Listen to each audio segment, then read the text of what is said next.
Welcome back to our channel. నేను మీ Kavya. So, పిల్లలకి school time. మీ పిల్లలు సేఫ్‌గానే స్కూల్‌లోకి రీచ్ అయ్యిండ్రా అంటే చాలామంది పేరెంట్స్ అవుననే చెప్తారు.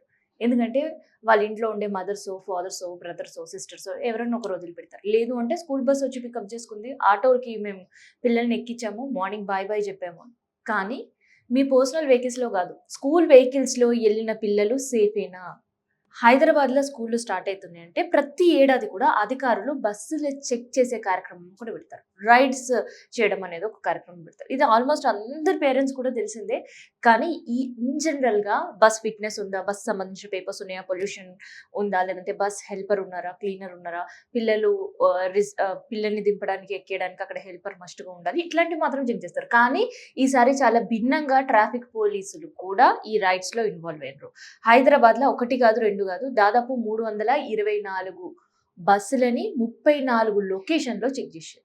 సో, ఆ చెక్ జేస్తే పరిస్థితి ఎట్లా ఉంది అనేది ఒక్కసారి మీరు చూసిన తర్వాత నేను చెప్తాను. డ్రంక్ అండ్ డ్రైవ్ టెస్ట్‌లు చేసిన తర్వాత ఎంతమంది పట్టుబడింది తెలుసా? అక్షరాల 5 మంది. 5 మంది డ్రైవర్లు పట్టుబడిన పరిస్థితి. సో, మరి ఈ 5 మంది డ్రైవర్లకి బ్రీత్ టెస్ట్ చేస్తే ఇన్ జనరల్‌గా ట్రాఫిక్ పోలీసులు డ్రంక్ అండ్ డ్రైవ్ టెస్ట్ నిర్వహిస్తారనే సంగతి మీకు కూడా తెలిసిందే. ఇన్ జనరల్‌గా బ్రీత్ టెస్ట్ చేసినప్పుడు 30కి పైగా ఉంటే వాళ్ళు ఆల్కహాల్ తీసుకున్నట్టు అఫెన్స్ కింద అండ్ డ్రంక్ చేసి వాళ్ళు డ్రైవ్ చేస్తున్నట్టు వాళ్ళపైన కేసులు పెడతారు. అట్లాంటిది షాక్. విన్న వాళ్ళకి షాక్. ఈవెన్ అక్కడ టెస్ట్ చేసిన పోలీస్ అధికారులు కూడా ఠంగు తిన్న పరిస్థితి. అసలు వీళ్ళు బస్సు డ్రైవర్లేనా అని వాళ్ళే ఒక షాక్ అయిన పరిస్థితి. అవును. ఎంతొచ్చింది తెలుసా? 50 కాదు. ఏకంగా సెంచరీ కొట్టిండ్రు డ్రైవర్ అన్నట్టు. యెస్. 92 కొంతమందికి 100 అండ్ 102, 130, 140, 240 వరకు కూడా బ్రీత్ అనలైజర్ టెస్ట్‌లే నమోదైన పరిస్థితి. ఇప్పుడు చెప్పండి మీ పిల్లలు సేఫ్‌గానే ఎళ్తున్నారా స్కూల్ బస్‌లల్ల? ఇది విన్న తర్వాత మీకు అనిపిస్తుందా మీ పిల్లలు చాలా సేఫ్‌గా ఎళ్తున్నారు అని? ఇప్పటి వరకు ఫిట్‌నెస్ ఉందా? బస్సు బావుందా? లేదంటే అందులో హెల్పర్ ఉందా? అని మాత్రమే చూసుకున్నారు పేరెంట్స్. కానీ యాస్ ఎ పేరెంట్స్ రెస్పాన్సిబిలిటీ యాజమాన్యాన్ని వదిలేయాలి. ఎందుకంటే వాళ్ళకి పైసలు మాత్రమే కావాలి. కట్టే ఫీజులు మాత్రమే కావాలి. బస్‌కి ఫీజులు కట్టిర్రా లేదా పిల్లలు చెక్ చేసుకోవడం. మాక్సిమం వీటిపైనే ఎక్కువ యాజమాన్యం దృష్టి పెడుతుంది. కానీ మన పిల్లలు స్కూల్‌కెళ్తున్నారు. మన పిల్లలు స్కూల్ బస్ ఎక్కుతున్నారు కాబట్టి మనం జాగ్రత్తగా ఉండాల్సిన పరిస్థితి. ఇప్పటివరకు ఇవన్నీ చూసిండ్రేమో. ఎక్స్‌పీరియన్స్ డ్రైవర్‌ని పెట్టిర్రా అని స్కూల్‌లో ఎళ్లి చాలామంది పేరెంట్స్ క్వెషన్ చేసే పరిస్థితేమో.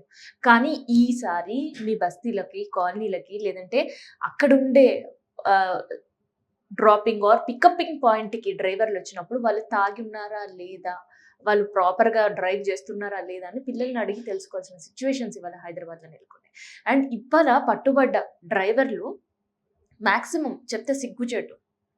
బస్తీలలో స్కూల్సో, కాలేజీలలో స్కూల్స్ కాదు. ఇంటర్నేషనల్ స్కూల్‌లు. లక్షలు పేరెంట్స్ దగ్గర డబ్బులు దొబ్బే స్కూళ్ళ పరిస్థితి. సో, 5 మందిలో ఒక 2 మాత్రమే ఆటోలు. మిగతా 3 మాత్రం బస్ డ్రైవర్లు. సో, మరి ఆటోల పరిస్థితి ఏంది అంటే అందరూ కూడా తెలిసిందే. స్కూల్ దగ్గరికెళ్లి కంప్లెయింట్ చేసే పరిస్థితి పేరెంట్స్ ఉండదు. పేరెంట్స్ రెస్పాన్సిబిలిటీగా చూసుకోవాల్సిన సిట్యుయేషన్స్. నిజంగా రాత్రి 3:30 వరకు తాగి పొద్దున్నే మళ్ళీ ఎందుకొచ్చినావు అంటే రావాలి కాబట్టి వచ్చినా అని చెప్పి సమాధానం చెప్తున్న పరిస్థితి. సో, ఇవన్నీ కూడా ఇవాళ మార్నింగ్ టెస్ట్ చేసిర్రు. సో, మార్నింగ్ టెస్ట్ చేసిన తర్వాత ఉండే పరిస్థితి.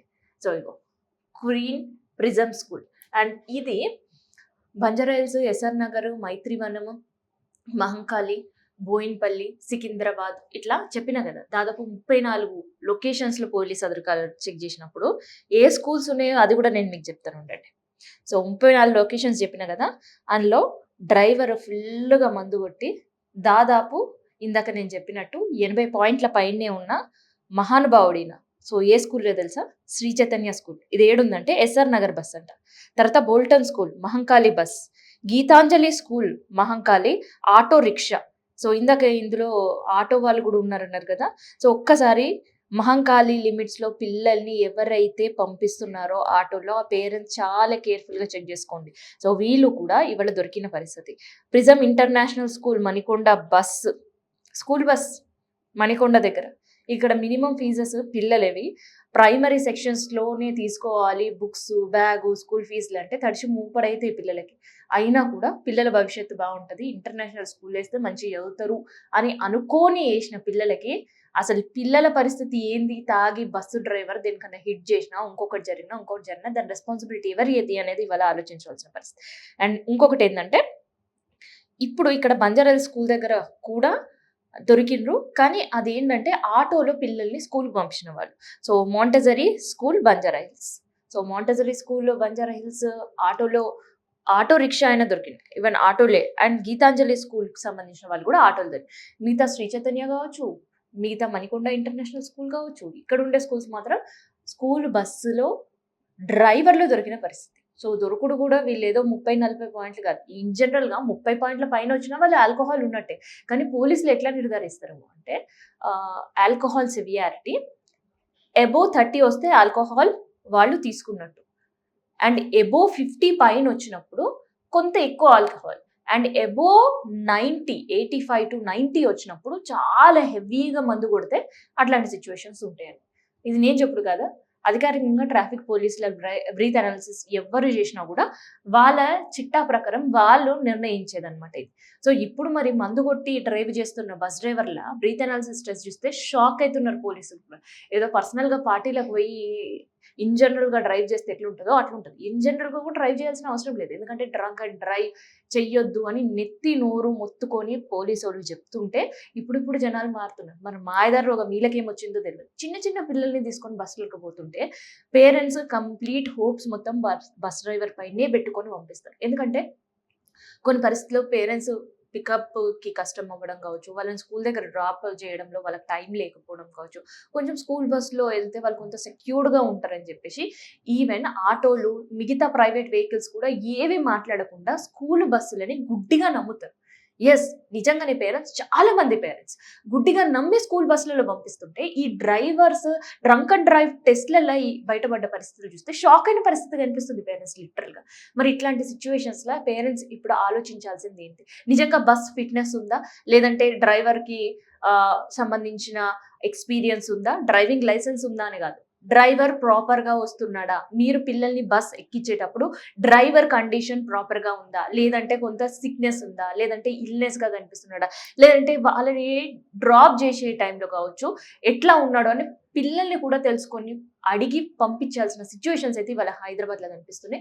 ఇన్ జనరల్‌గా అసలు స్కూల్ బస్సులకి ఫిట్‌నెస్ మాత్రమే చెక్ చేస్తారు. కానీ ఫిట్‌నెస్‌కి మించి ఎందుకు చెక్ చేస్తున్నారంటే అధికారులకు కూడా డౌట్ వచ్చిన సిట్యుయేషన్. నిజంగా వీళ్ళు ప్రాపర్‌గానే పిల్లల్ని పికప్, డ్రాపింగ్ చేస్తున్నారా? లేదంటే వీళ్ళేమైనా మందు కొడుతున్నారా అని వచ్చిన ఒక చిన్న డౌట్‌తో చెక్ చేస్తే ఇంతమంది పడ్డారు.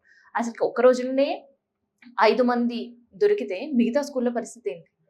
ఇన్ జనరల్‌గా పిల్లల పికప్, డ్రాపింగ్ టైంలో ఎక్కువ మనం వినేదేందంటే, కెపాసిటీకి మించి పిల్లల్ని కూర్చోబెట్టి డ్రైవ్ చేస్తుంటారు అని. కానీ ఇది కెపాసిటీకి మించి కాదు. సోయి లేకుండా డ్రైవ్ చేయడం. అసలుకెక్కడ డ్రైవ్ చేస్తున్నారో తెలియని పరిస్థితిలో వాళ్ళు డ్రైవ్ చేస్తున్నారు. సో, అందుకనే మన పిల్లల్ని మనం సేఫ్‌గా ఉందా? లేదా? అని చెక్ చేసుకోవాల్సిన బాధ్యత మనది. సో, ఇన్ జనరల్‌గా బస్ డ్రైవర్‌లకి అండ్ స్కూల్ బస్ పెట్టే యాజమాన్యానికి ఏమి రూల్స్ ఉంటాయి? సో, ఒకటి ఎక్స్‌పీరియన్స్ డ్రైవర్‌ని తీసుకోవాలి. అండ్ బస్ కండిషన్‌లో పెట్టుకోవాలి. పొల్యూషన్ ఉంచుకోవాలి. అండ్ బండి పేపర్స్, బస్‌కి సంబంధించిన పేపర్స్ ఉంచుకోవడం. సో, ఇవన్నిటితో పాటు బస్సు ఖచ్చితంగా సీట్ బెల్ట్ పెట్టుకొని డ్రైవర్ డ్రైవ్ చేయడం కావచ్చు. బస్ లోపల ఫస్ట్ ఎయిడ్ కిట్ ఉండడం కావచ్చు. ఫస్ట్ ఎయిడ్ కిట్‌తో పాటు ఏదైనా ప్రమాదం జరిగినా వెంటనే ఆ ఘటనలో వాళ్ళకి వాటర్ ఇచ్చేటట్టు వాటర్ బస్‌లో ఉంచుకోవడం కావచ్చు. అండ్ ఇట్లాంటివన్నీ కూడా మోర్ ఓవర్ కండిషన్స్ ఉంటాయి. అండ్ బస్ పైన కూడా ఇప్పుడు మనం ఇన్ జనరల్‌గా ఆన్ డ్యూటీ బసెస్ ఎట్లా చూస్తామో, ఇక్కడ కూడా స్కూల్ బసెస్‌కి పర్మనెంట్‌గా ఆన్ డ్యూటీ స్కూల్ అనే ఒక లేబుల్డ్ ఉండాలి. కానీ ఆ బస్సులు ఎంత వరకు మనకి సిటీలో కనిపిస్తున్నాయి? ఉన్నాయి అట్లాంటి బసెస్. ఒక్కసారి మీరు నోట్ చేయండి. లేకపోతే ఎళ్లి మీ స్కూల్ వాళ్ళని అడగండి. ఎందుకు ఈ లేబుల్ మీరు వెయ్యలేరు? నిజంగా బస్ ఫిట్‌నెస్ ఉందా? డ్రైవర్ పరిస్థితి ఏంది అని ఇయ్యాల మనం ఎంక్వైరీ చేసి రేపు పిల్లల్ని స్కూల్‌కి పంపించాల్సిన సిట్యుయేషన్స్ అయితే ఇప్పుడైతే కనిపిస్తున్నాయి. సో, అందుకనే అందరం కూడా చాలా చాలా కేర్‌ఫుల్‌గా ఉండాలి. ఇదేదో మిమ్మల్ని భయపెట్టియడానికి కాదు. మనం జాగ్రత్తగా ఉండడానికి. ఇప్పుడుండే పరిస్థితిలో మన పిల్లల్ని మనం కాపాడుకోవాల్సిన రెస్పాన్సిబిలిటీ కూడా మన పైనే ఉంది. ఎందుకంటే రేపు ఏదైనా ఘటన ఏదైనా జరిగితే యాజమాన్యం పైన కేసులు పెట్టడం, లేదంటే అవతల పర్సన్ పైన కేసులు పెట్టడం ఇవి మాత్రమే చేయగలుగుతాం. కానీ లాస్ మనకే జరుగుతుంది. మన ఇంట్లోనే లాస్ జరుగుతది. ఆ లాస్‌ని ఎవరు కూడా పూడ్చిపెట్టలేరు. ఎన్నో ఘటనలు మనం చూస్తాం. ప్రతి ఏడాది కనీసం ఒక్క స్కూల్ బస్ అయినా యాక్సిడెంట్‌కి గురయ్యే పరిస్థితులు మనం చూస్తాం. ఓవర్ స్పీడ్‌తో డ్రైవర్ డ్రైవ్ చేయడం కావచ్చు, డ్రంక్ చేసి డ్రైవర్ డ్రైవ్ చేయడం కావచ్చు. దీనివల్ల ఎంతో మంది పిల్లల ప్రాణాలు పోయిన పరిస్థితులు చూసినాం. అందుకని ఈ ఏడాదైనా అకాడమిక్ ఇయర్ స్టార్ట్ అయిన తర్వాత కేర్‌ఫుల్‌గా ఉందాం. ఇట్లాంటి సిట్యుయేషన్స్ ఏవి ఉన్నా గానీ వెంటనే స్కూల్ మేనేజ్‌మెంట్‌కి ఉండడమో, లేదంటే కొంచెం డౌట్ ఉన్నా ఆ రోజు పిల్లల్ని ఇంట్లో కూర్చోబెట్టండి. స్కూల్ పంపించకపోతే ఒకరోజు స్కూల్ పంపించకపోతే ఉండే పరిస్థితులు ఏం లేదు.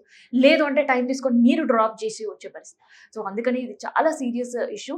అండ్ ఇది మనం డిస్కస్ చేస్తున్నంత సివియారిటీ ఉందా లేదా అని మీకు డౌట్ వస్తుంది. యెస్, ఈ ఇష్యూలో సివియారిటీ ఉంది కాబట్టే ఏకంగా సివి ఆనంద్ రంగంలోకి దిగారు. ఇవాళ హైదరాబాద్ స్కూల్ పేరెంట్స్ అసోసియేషన్‌తో పాటు హైదరాబాద్‌లో ఫార్మ్ అయిన స్కూల్ అసోసియేషన్స్‌తో పాటు అండ్ స్కూల్ మేనేజ్మెంట్స్‌తో పాటు అండ్ మిగతా ఉపాధ్యాయ సంఘాలకి, టీచర్స్ అసోసియేషన్స్‌కి వీళ్ళందరికీ కలిపి రవీంద్ర భారతిలో ఇవాళ మీటింగ్ పెట్టాల్సిన సిట్యుయేషన్ కూడా ఎదురైంది. సో అందుకని ఇష్యూ సివియారిటీ ఎంతుందని అట్‌లీస్ట్ ఈ మీటింగ్ ద్వారా అయినా మనం తెలుసుకునే ప్రయత్నం చేద్దాం.